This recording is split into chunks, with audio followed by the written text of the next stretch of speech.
जय महाकाल दोस्तों आज फिर से संडे को मार्केट आउटलुक जिस तरीके से मैं करता हूँ नेक्स्ट वीक के लिए, और साथ में किस तरीके से हमें मार्केट के उतार चढ़ाव को देखना चाहिए, मार्केट में क्या स्टॉक कौन से सेक्टर्स पे क्या है, फुल इसी तरीके का एनालिसिस आज की वीडियो में भी रहेगा।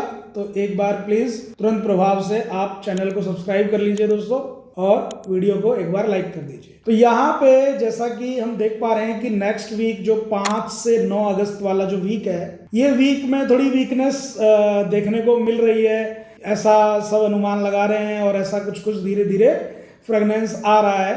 तो जैसा कि मैं जुलाई के मंथ में भी आपसे बात कर रहा था, जब हम 18-20 जुलाई के आसपास ये बात कर रहे थे वीडियो में, कि ऐसा ही माहौल करीब करीब मुझे अगस्त में भी लग रहा है। तो उस तरीके का समय के हिसाब से हम एक ये टाइम करेक्शन की बात हम कर रहे थे, और टाइम करेक्शन की बात में मैंने पिछले 3-4 वीडियो में रिपीट किया है कि हम 18 अगस्त से 18 अगस्त 2024 से 29 अक्टूबर 2024 तक का जो समय है, ये एक करेक्शन का समय होना चाहिए। तो दोस्तों मैं आपको बता दूं कि करेक्शन 2 प्रकार की करेक्शन आप समझते हैं, कि टाइम करेक्शन और एक आपकी प्राइस करेक्शन। कई बार ये दोनों एक साथ मिलके आती हैं, तब हमें लगता है कि बाजार काफी अच्छे करेक्ट हो गए हैं। नहीं तो आपने देखा होगा कि बीच बीच में आपको टाइम करेक्शन मिलता रहता है हम लोगों को बाजार में, और वो टाइम करेक्शन की वजह से हमें इतना फर्क नहीं पड़ता है कि क्योंकि हमें लगता है कि ये टाइम पास चल रहा है बाजार में, और बाजार में फिर से एक बढ़िया तेजी बनती है, तो हम उस टाइम करेक्शन को पहचान नहीं पाते हैं। लेकिन कभी कभी वो टाइम करेक्शन थोड़ा बड़ा हो जाता है, तब हमें लगता है कि काफी टाइम हो गया है बाजार को इस तरीके का टाइम पास करते हुए। तो वैसा टाइम करेक्शन हमें ये 18 अगस्त से 29 अक्टूबर के बीच लग रहा है। इसी दौरान अगर प्राइस करेक्शन इसमें बढ़ जाती है, आ जाती है सामने, तो वो आग में घी डालने का काम करेगा, यानी कि वो ज़्यादा आपको लगेगा कि मार्केट गिर रहे हैं। तो वैसा अगर कुछ होता है तो अच्छी बात है, उसमें कोई बुराई नहीं है, क्योंकि मार्केट में करेक्शन के अलावा कुछ ऐसा अभी और कुछ गंदा तो नहीं होने वाला है, जब तक कि बाजार में कुछ ऐसे ट्रिगर या कुछ ऐसी चीज़ें हमें ना मिल जाएं कि जो बहुत ही ज़्यादा अनएक्सपेक्टेड हो बाजार के लिए, तब तक ज़्यादा बड़ी गिरावट या जिसे आप बार बार क्रैश की उम्मीद कर रहे हैं वो तब तक नहीं होगी। और ये जो क्रैश चिल्ला रहे हैं, मैं समझता हूँ ये सिर्फ ज़बरदस्ती का ड्रामा है। अगर आप क्रैश क्या झेल पाएंगे, सोच के देखिए आप ही हैं, जरा सी देर में हैकड़ी निकल जाएगी अब क्रैश आएगा तो इसलिए क्रैश वगैरह का तो कोई ऐसा सीन नहीं है। लेकिन हाँ, करेक्शन के लिए तो मैं काफ़ी टाइम से, आप अगर मेरी वीडियो सुन रहे हैं तो मैं बोलता आ रहा हूँ, और टाइम के हिसाब से बोलना अपने आप में, यानी कि हमने कुछ ऐसी कैलकुलेशंस तो करी हैं जिनमें से एक फैक्टर इन्फ्लेशन, दूसरा फैक्टर अनएम्प्लॉयमेंट, और मैं जैसा कि सोच भी रहा था कि इलेक्शन के बाद में ये चीज़ें होंगी, फिर दूसरा अमेरिका का इलेक्शन नवंबर में, तो उसके पहले डॉलर का बढ़ना और अपने पैसे की निकासी करना, अपने देश में ले जाना, अपने इकोनॉमी में लगाना, ये कहीं ना कहीं ऐसे फैक्टर रहेंगे जो भारतीय बाज़ारों को थोड़ा सा डिस्टर्ब तो करेंगे ही, ऐसा हमारा मानना था। और उसी के बेस पे टाइम भी हमको ये इजाज़त दे रहा था कि टाइम फैक्टर के हिसाब से करेक्शन आना चाहिए। तो वो अगर होता है, ये सब चीज़ें जो हम सोच रहे हैं, क्योंकि हम इसके लिए प्रिपेयर कर रहे हैं अपने आप को, तो अगर हम ऐसा कर पा रहे हैं और अपने आप को प्रिपेयर कर लिया है हमने, तो इसका एक ही मंत्र है कि जहाँ आपको 100 रुपये लगाने हैं वहाँ 50 लगा के बैठिए, 50 को हाथ में रखिए। जब आपको लगे कि अच्छा एक वैल्यूएशन मिल गई है मुझे, तो वहाँ 50 रुपये और डाल दीजिए, आपके 100 के 100 रुपये लग गए, और आप आराम से बैठिए बाजार में। बाजार आपको देर से देर अच्छे रिटर्न्स देगा। यही पॉलिसी होनी चाहिए। ये तो बात हो गई एक जनरल की, भाई हमें करना क्या चाहिए करेक्शन में, और किस तरीके से अगर होता है ऐसा तो हमें क्या रिएक्ट करना चाहिए। अब बात कर लेते हैं नेक्स्ट वीक की।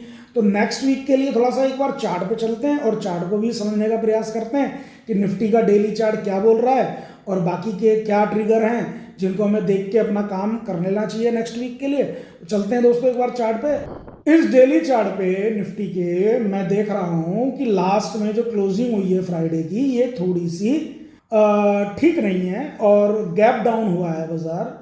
तो ये अगस्त मंथ में ये जो गैप डाउन हुआ है, इसको आप समझ लीजिए, इस पूरे अगस्त महीने में 8 से 9 बार बाजार गैप अप गैप डाउन होंगे। इस बात को समझ लीजिए, करीब 8-9 बार ऐसा हमें देखने को मिलेगा इस पूरे महीने में। अभी पूरा मंथ बाकी है। दूसरा, इस बाजार में इस महीने से वॉलेटिलिटी थोड़ी बढ़नी चाहिए, और वो वॉलेटिलिटी के लिए हम आपको इंडिया विक्स के कुछ नंबर बताएंगे, उसको ध्यान रखिएगा। तो मेरी एनालिसिस ये कहती है कि यहाँ पे अभी हमें ये सपोर्ट ढूंढ लेना चाहिए दोस्तों। ये हमारा सपोर्ट रहेगा। ये जो मैंने येलो कलर का लाइन ड्रॉ कर दिया है आपके सामने, ये कैंडल है हमारी 23 जुलाई की। 23 जुलाई का मतलब हो गया हमारा बजट वाला कैंडल, ठीक है। तो ये बजट वाला कैंडल का जो लास्ट में विक है 24,066, 24,066 हमारा ये वीक के लिए सपोर्ट रहेगा, और ये सपोर्ट से बाजार संभल जाना चाहिए और संभल के फिर से ऊपर जाना चाहिए। ऊपर के लिए रेजिस्टेंस हमारा वही रहने वाला है जो कि अभी 1 अगस्त को हाई लगा है। हालांकि इंपॉर्टेंट टाइम पे, मैं आपको एक बात बता दूं, इंपॉर्टेंट टाइम पे, इंपॉर्टेंट डेट पे ये हाई लगा है। इसलिए ये जब हाई टूटेगा तो यहां से 2.5 से 3% निफ्टी हो सकता है एक ही दिन में बढ़ जाए, हो सकता है। अदरवाइज 1 वीक के अंदर तो बढ़ जाएगी। ये हाई की ये महत्वता है। अगर मैं एक्सप्लेन करने पे आऊँगा तो वीडियो काफ़ी लंबा होगा, तो वो लर्निंग सेशंस में हम सीखेंगे, ठीक है। जो हमारे लर्निंग वीडियोस होते हैं उनमें हम जरूर सीखने का प्रयास करेंगे इनको। लेकिन ये इंपॉर्टेंट है, ये मैंने आपको बता दिया। इस हाई की एक इंपॉर्टेंस है, तो इस हाई को ही हम रेजिस्टेंस मान के चलेंगे। यही हम रेजिस्टेंस मान के यहाँ पे चल रहे हैं, और यही हमारा रेजिस्टेंस होने वाला है, जो कि इसका हाई है, ठीक है।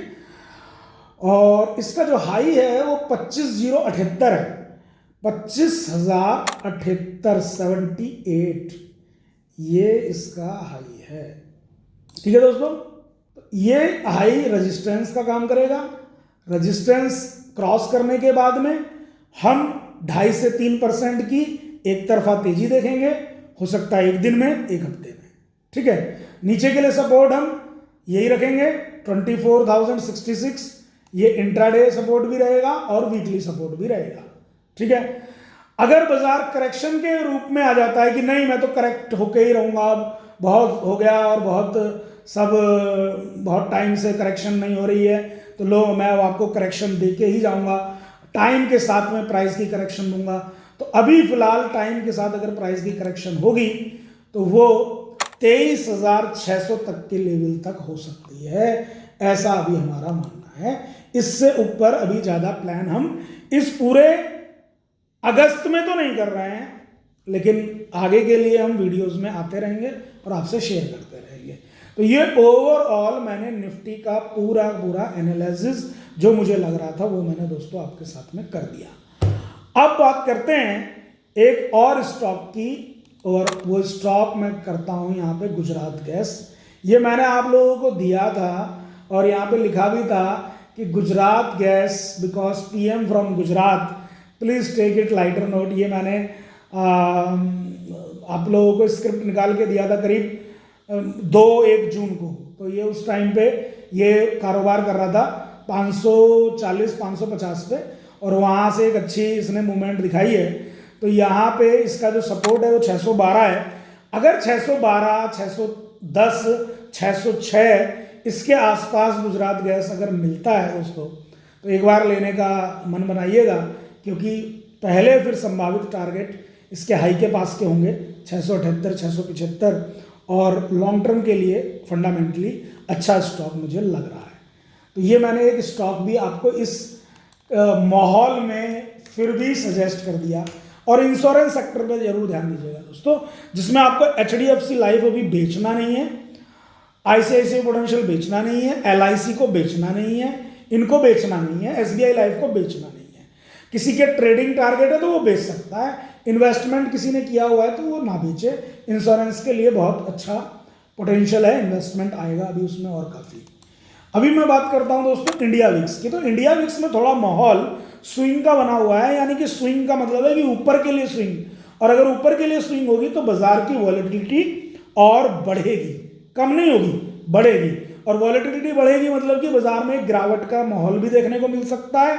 जर्किंग मोड तो रहने ही वाला है, अप्स एंड डाउन, कभी गैप अप हो जाएगा, कभी गैप डाउन हो जाएगा।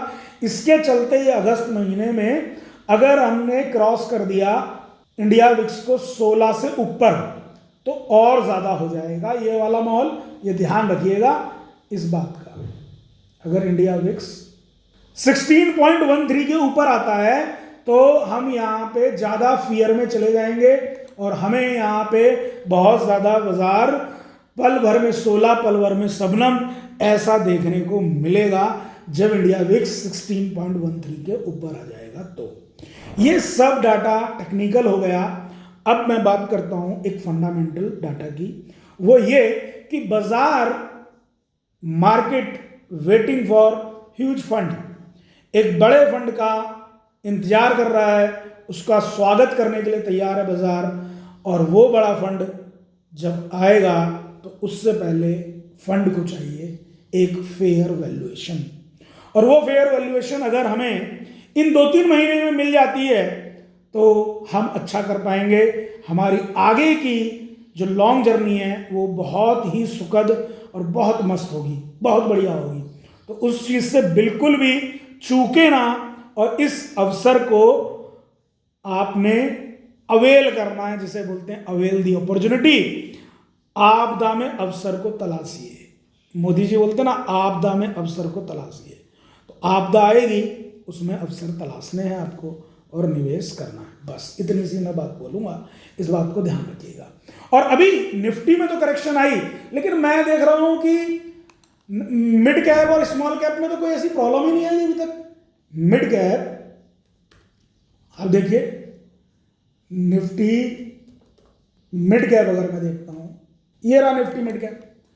इस निफ्टी मिड कैप में थर्सडे के दिन एक करेक्शन होने के बाद में ये डोजी फॉर्मेशन पे बना है, और ये डोजी फॉर्मेशन कोई ऐसी मुझे अभी संकट वाली बात तो दिख नहीं रही इसमें कि कुछ ज़्यादा हो जाए, लेकिन फिर भी हम इसमें भी 54,075 के आसपास या 54,000 के आसपास का, 54,448 के आसपास का सपोर्ट रख के निफ्टी मिड कैप को देख सकते हैं। तो ये सब एनालिसिस के साथ में कंक्लूजन क्या निकला कि अभी भी कोई इतनी ज़्यादा भयंकर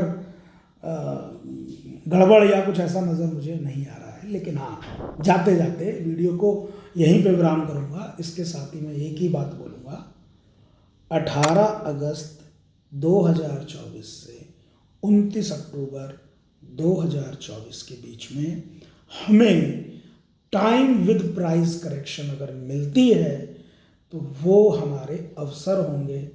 आपदा में अवसर तलाशिए और निवेश बढ़ाइए, इतना ही बोलूँगा। जय महाराज।